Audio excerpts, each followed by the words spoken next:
fellas, welcome back. Had a bit of a break, as you know, and I'm feeling much better. Thank you very much. I uploaded the last video. If you haven't seen it, go check it out. But I've been struggling with a few things, but I'm getting myself there. Thank you. The one thing I'm struggling with is motivation to get up and at them, but that is that's something we're just going to grasp by the horns and crack on. I think the one thing that I'm bloody hell, fire! Geezer! Always dicking over the audio. I think the one thing that I'm learning to work on is removing unnecessary stressors. The last video that went up, that I put up, the comments on the last video were fantastic. I wasn't expecting people to be negative, but the overwhelming support has been fantastic. The main thing I took from it was a good thing that I released it, because people were saying more people should talk about this and remove the taboo. So thank you very much. Anyway, today video, I'm thinking that most of the control panel parts are here. Switches. I broke that one. I broke it. No, it's fine. It's fine. The switches, the lights, the PIDs, the timer. We looked at that in the last video. But without actually putting it all together in a plan, when things are all out and about, it's not very easy to see them in situ.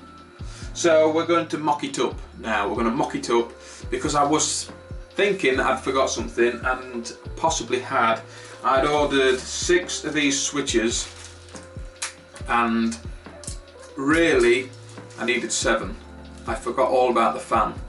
So on this control panel here, I can flick the fan on and off. So I haven't got a switch for that. No big deal, I can order a new one, another one even. But I was thinking that maybe I don't need to. Maybe I can wire the fan to come on automatically when the elements for the boil pot are turned on. So when the elements for the boil pot are on, turned on, the fan comes on automatically, because why wouldn't you? There's no reason for me to ever want to have the fan on in here when I'm not brewing. So the only downside to that I can see is if the fan was to kaputted mid-brew day, if I wanted to turn it off to replace it, then I'd have to stop the brew day. That being said, I would have to have a replacement fan in here mid-brew day, which chances are probably wouldn't. I guess I could do it like that, and at a later date I could leave a space on the panel to integrate another switch, to add another switch at a later date. But that's what I'm thinking I'm going to do for the minute. So what I've done is I have cut a piece of cardboard which is 400 by 300. I've marked centre lines on it if I need them.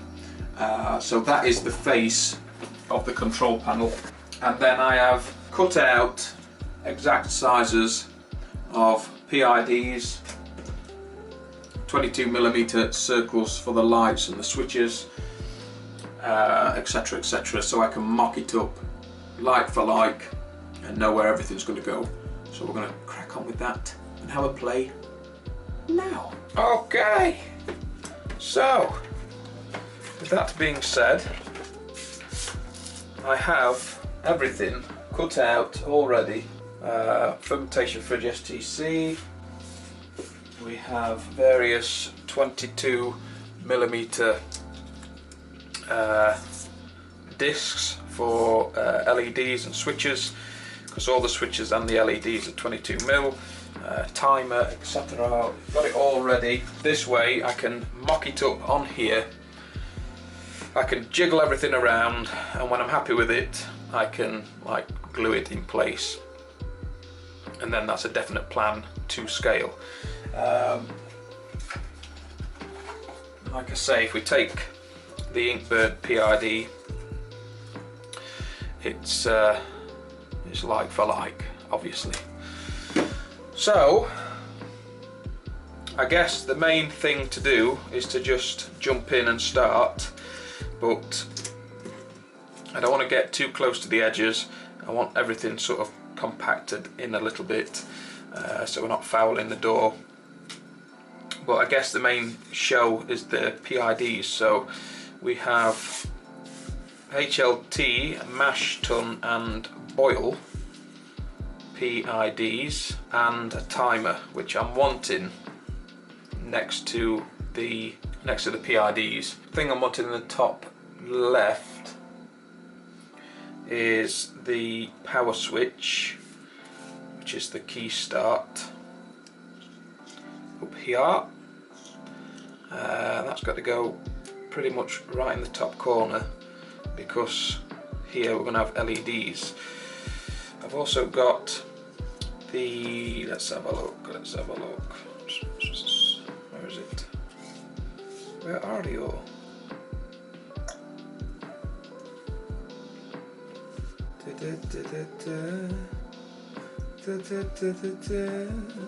Where is it? Oh yeah, power LED. So the power LED, I think I'm going to go for, I've got a couple of colours here, but I think the power LED, I'm going to go for the blue. Right, the HLT is going to need a switch for its element, which is there, and it's also going to need an LED to show when the elements are on, which is there. We're going to need the same for the boil pot. So the boil pot has its LED up there, and I'm still going to go down the route of having two switches, one for each element, so I can just run the elements independently. I can just have one go in if I need a bit more power in the winter when it's a bit colder. I can have them both on. I know the Inkbirds, like I've said before, they can manually have a power input to both elements, so I could have both elements on and have them at like 50% power, so I'm not overboiling, but I'm wondering whether it's still going to be handy just to have one running and then the next brew day have the next one running, and so they're not both on at the same time. Two switches for the boil pot. I need a buzzer and LED, which is this. That's going to sound the alarm and flash when the timer hits, and to turn that off we need a switch, which is here, alarm buzzer switch, which I can put underneath the timer like that. The mash tun will not have anything, it won't have a switch or an LED because it's just the mash tun. Next thing we have is then the pumps. So undecided really what to do with the pumps. I might have them just in the middle down here. So we've got the water pump for recirculating the HLT and doing the sparging, and the water pump for doing the runoff into the boil pot and whirlpooling. And of course they will have their own LED switches down there, you goof. LEDs above them. Now if I do order another switch for the fan, I can put it anywhere really. I could stick it here, stick it up there, stick it down here, and then down at the bottom the fermentation fridge, which will be independent to the key start.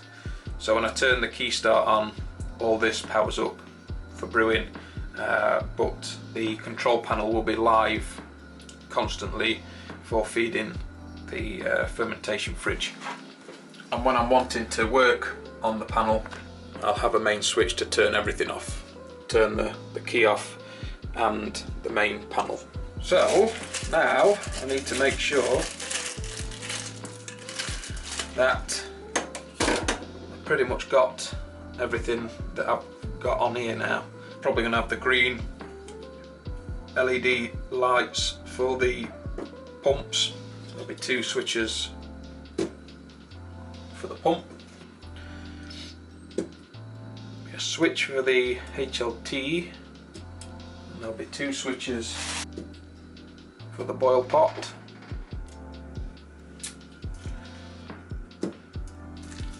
Switch for the timer.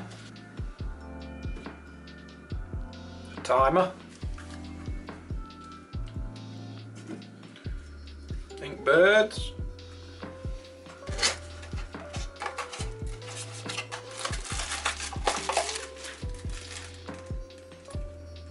LEDs for the HLT and the boil pot.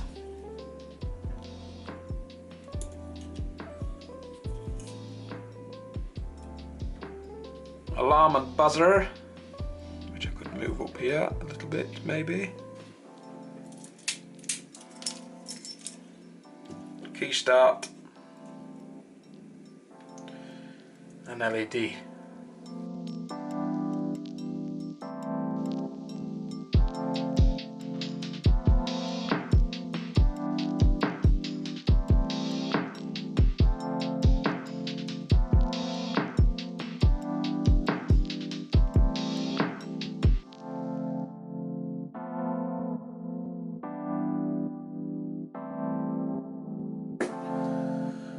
It's not looking bad, I don't think. Not looking bad.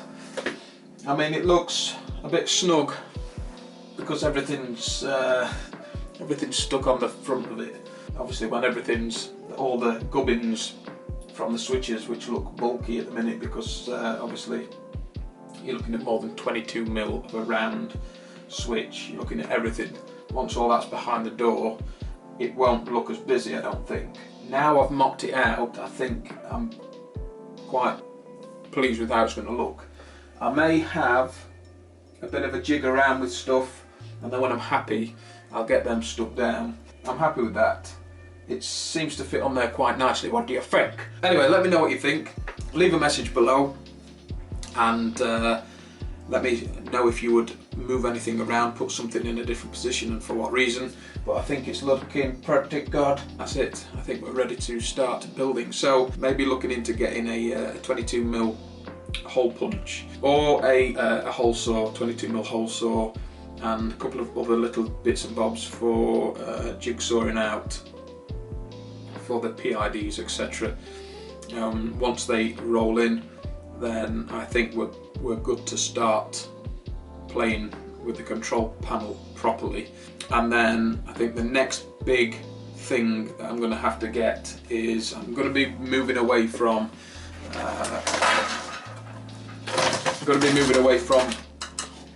this hillbilly extraction.